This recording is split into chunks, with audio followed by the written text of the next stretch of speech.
हाँ तो मेरे प्यारे साथियों, कैसे हैं आप सभी। उम्मीद करता हूँ स्वस्थ होंगे, मस्त होंगे। प्यारे साथियों, मैं गोपाल सर, आज की क्लास आप लोगों के लिए काफी इंपॉर्टेंट और धमाकेदार जाने वाली है, क्योंकि आज मैं आप लोगों के लिए लेके आया हूँ बिहार बोर्ड क्लास 8 जो आप लोगों की गणित वाली बुक थी, उसका तीसरा चैप्टर चतुर्भुजों को समझना प्रश्नावली 3.3 का पार्ट 1 पर बात करने वाले। एकदम आसान भाषा में कमजोर बच्चों के लिए ये क्लास काफी विशेष जाने वाला है, क्योंकि एकदम आसान भाषा में समझाया गया है। तो चलिए इस क्लास को स्टार्ट करते हैं। स्टार्ट करने से पहले आप लोगों से रिक्वेस्ट है, चैनल पे नए हो तो सब्सक्राइब जरूर से कर देना, ताकि मैं जो भी वीडियो बनाऊंगा आप तक पहुंच सके। तो चलिए करते हैं वीडियो को स्टार्ट। तो चलिए हम क्वेश्चन नंबर 1 को पहले पढ़ लेते हैं, उसके बाद समझ लेते हैं, उसके बाद बनाना प्रारंभ करेंगे। तो चलिए हम पहले क्वेश्चन नंबर 1 को पढ़ते हैं। देखिए हमारा क्वेश्चन नंबर 1 कह रहा है ABCD एक समांतर चतुर्भुज है। ये जो आप लोगों को चित्र दिख रहा है ABCD, ये एक समांतर चतुर्भुज का चित्र है, जो क्वेश्चन में स्पष्ट कह रहा है।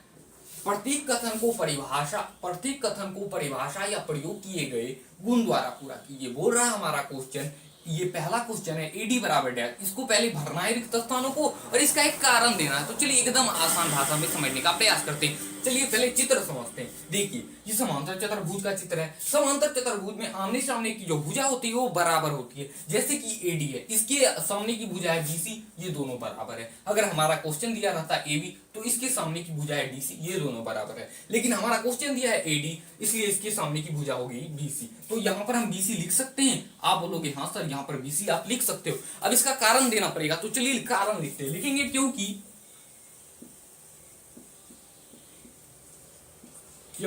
समांतर चतुर्भुज में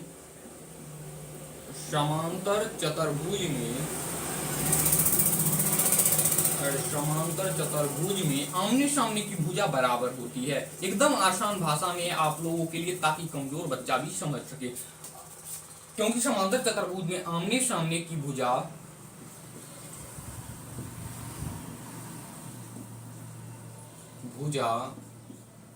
बराबर होती है।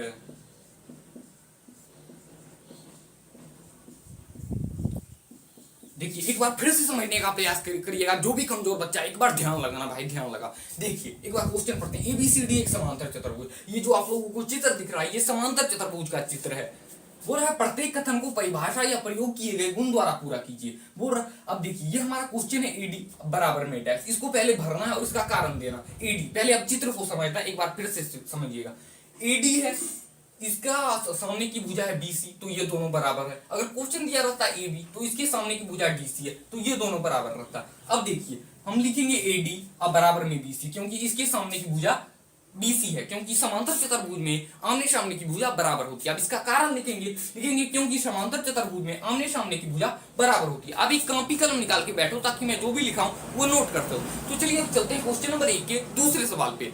तो चलिए हम क्वेश्चन नंबर 1 के दूसरे सवाल पे चलते हैं। दूसरा सवाल भी हमारा बड़ा ही आसान है, चलिए एक बार पढ़ लेते हैं। देखिए दूसरा सवाल हमारा कह रहा है कोण DCB बराबर डैश। उसमें भुजा की बात हो रही थी पहले सवाल में, और दूसरा सवाल में कोण की बात हो रही है। देखिए DCB ये कोण है। अब आप लोगों को बता दूं जानकारी के लिए, समांतर चतुर्भुज में अब तक आपने सीखा आमने सामने की भुजा बराबर होती है, समांतर चतुर्भुज में आमने सामने की कोण भी बराबर होती है। देखिए कोण है यहाँ पर DCB कोण, इसके बराबर में कौन सा कोण होगा? DAB।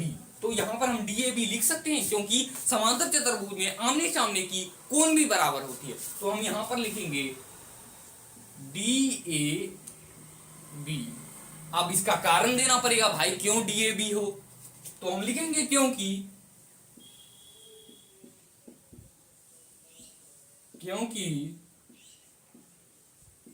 समांतर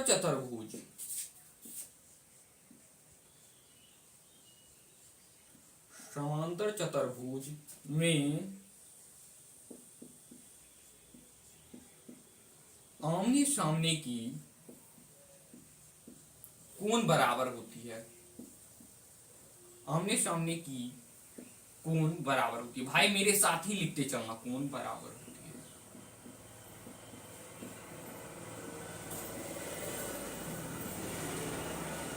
देखिए एकदम आसान भाषा में है आप लोगों के लिए, कमजोर बच्चा जो भी है ध्यान लगाना भाई। एक बार फिर से देखिए क्वेश्चन था कोण DCB, अब इसके बराबर में कौन सा कोण होगा? कोण DAB। अब इसका कारण देना पड़ेगा, तो हम कारण में लिखेंगे क्योंकि समांतर चतुर्भुज में आमने सामने की कोण भी बराबर होती है।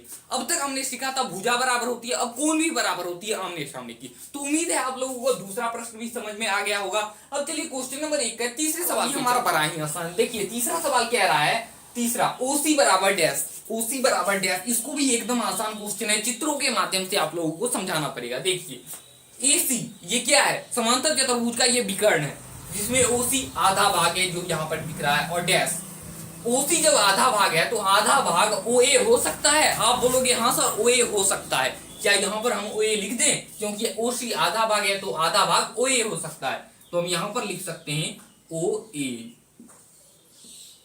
भाई मार्कर नहीं चल रहा है, यहाँ पर हो सकता है OA। अब इसका कारण देना पड़ेगा भाई, OA क्यों हुआ, लिखेंगे क्योंकि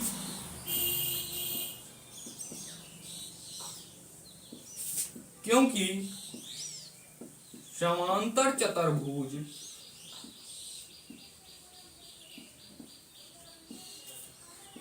की विकर्ण, समांतर चतुर्भुज की विकर्ण एक दूसरे को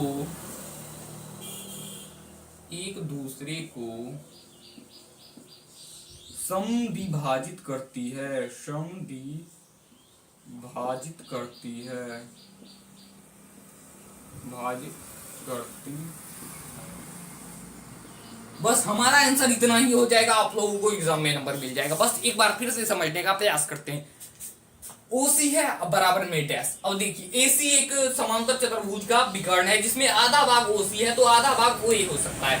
अब देखिए कारण में हम लिखेंगे क्योंकि समांतर चतुर्भुज की विकर्ण एक दूसरे को समद्विभाजित करती है। हमारा आंसर बस इतना ही हो जाएगा, आप लोगों को एग्जाम में नंबर इतना ही पर मिल जाएगा। तो चलिए अब चलते हैं क्वेश्चन नंबर 1 के 4 नंबर प्रश्न पर। तो चलिए हम क्वेश्चन नंबर 1 के चौथे सवाल को भी एकदम आसान भाषा में बनाने का प्रयास करते हैं, एकदम आसान भाषा में हल करेंगे। देखिए हमारा चौथा प्रश्न है M कोण DAB प्लस M कोण CDA बराबर डैश। देखिए आप थोड़ा सा आप लोगों को घबराहट हो रहा होगा क्योंकि ये क्वेश्चन थोड़ा सा उल्टा पुल्टा दे दिया। M देखिए यहाँ पर M को नहीं पढ़ना है क्योंकि M यहाँ पर बस दिखावा के लिए M है, M का यहाँ पर कोई काम नहीं है। हम पढ़ना होगा तो हम ऐसे पढ़ेंगे, कोण DAB प्लस कोण CDA बराबर डैश। M को नहीं पढ़ना है। अब देखिए DAB प्लस CDA। अब देखिए एकदम आसान भाषा में आप समझने का प्रयास कीजिएगा, चित्रों के माध्यम से समझाना है।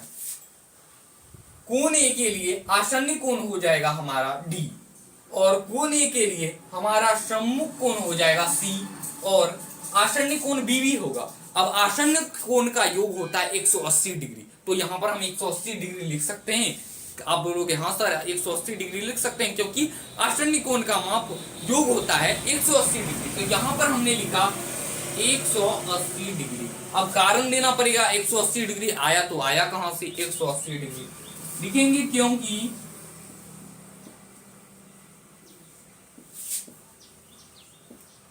क्योंकि समांतर चतुर्भुज के आसन्न कोण संपूरक होते हैं। देखिए एकदम आसान भाषा में बारीकी से समझने का प्रयास कीजिएगा। 180 डिग्री आया तो आया कहां से, आसन्न कोण का योग होता है 180 डिग्री। अब कारण देना पड़ेगा, लिखेंगे क्योंकि समांतर चतुर्भुज के आसन्न कोण संपूरक होते हैं। बस आंसर इतना ही होगा। तो चलिए अब चलते हैं क्वेश्चन नंबर 2 पे, एकदम आसान भाषा में बारीकी से समझने का प्रयास करेंगे। नंबर 2 पे देखिए क्वेश्चन नंबर 2 हमारा कह रहा है निम्न समांतर चतुर्भुज में, ये जो आप लोगों का चित्र दिख रहा है ये समांतर चतुर्भुज का चित्र है। जैसा कि हमने पिछले प्रश्न पे बात किया था, अज्ञात x y z के मानों को ज्ञात कीजिए। बोल रहा है निम्न समांतर चतुर्भुज में अज्ञात x y z के मानों को ज्ञात कीजिए। जो हमारा x y और z इसके मानों को ज्ञात करना है। अब देखिए हमको चित्र को पहले समझना पड़ेगा। पिछले प्रश्न में हमने थोड़ा सा चित्र को समझा था, अब थोड़ा विस्तार से चित्र को समझने का प्रयास करेंगे। देखिए B से C की दूरी को कहते हैं आसन्न कोण, मतलब जो नजदीक के कोण होते हैं उसे आसन्न कोण कहते हैं। ये हो जाएगा हमारा आसन्न कोण B से C, आसन्न कोण।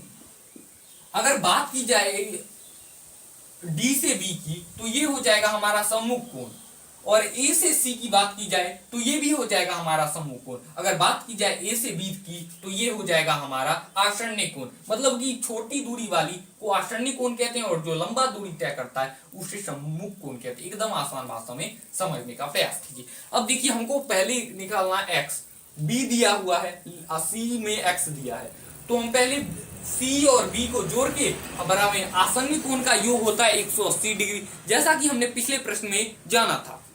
अब हम क्या करेंगे, C प्लस बी को जोड़ेंगे और बराबर में 180 डिग्री लिख देंगे। देखिए चलिए आइए, यहां पर हम पहले लिखेंगे हल, फिर लिखेंगे C प्लस बी, कोण C प्लस कोण B बराबर 180 डिग्री। इतना तक में कोई दिक्कत नहीं है। अब देखिए कोण C बराबर x दिया है तो यहां पर हमने लिखा x, और कोण B बराबर 100 दिया है यानी 100, तो हमने लिखा 100 और बराबर में 180।